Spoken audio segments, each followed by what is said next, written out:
une agression violente et odieuse. Vendredi 12 août, Salman Rushdie a été poignardé à plusieurs reprises par Adi Matar, un jeune homme de seulement 24 ans, habitant le New Jersey. Il a bondi sur le romancier de 75 ans, alors que ce dernier était sur la scène d'un centre culturel à Chautauqua, dans le nord-ouest de l'État de New York.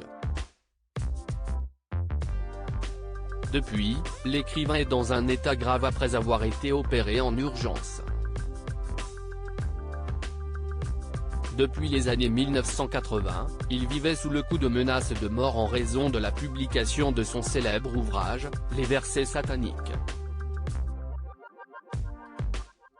Ce livre, publié en 1988, va alors très vite enflammer le monde musulman en raison de certains passages potentiellement clivants.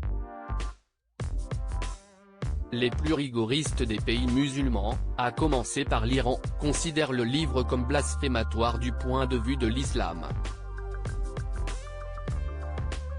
À l'époque, l'ayatollah iranien Ruhollah Khomeini avait publié une fatwa contre lui appelant à sa mort.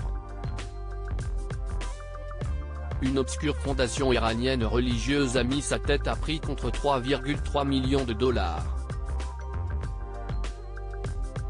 Est-ce l'appât du gain qui a poussé l'assaillant à attaquer l'écrivain ou des raisons purement religieuses?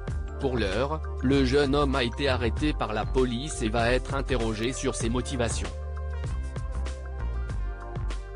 L'agression du romancier Salman Rushdie a suscité une vague d'indignation à travers le monde, notamment en France. L'immense actrice Isabelle Adjani a réagi. Il faut dire que la star a de longue date apporté son soutien à l'écrivain.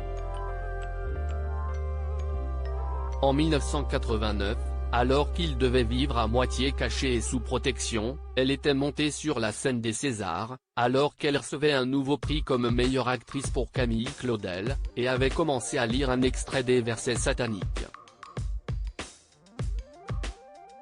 Sans dire le nom du livre ni l'auteur, l'actrice avait clamé son texte devant une salle qui respectait un silence de cathédrale. Elle n'avait alors donné les détails qu'à la fin.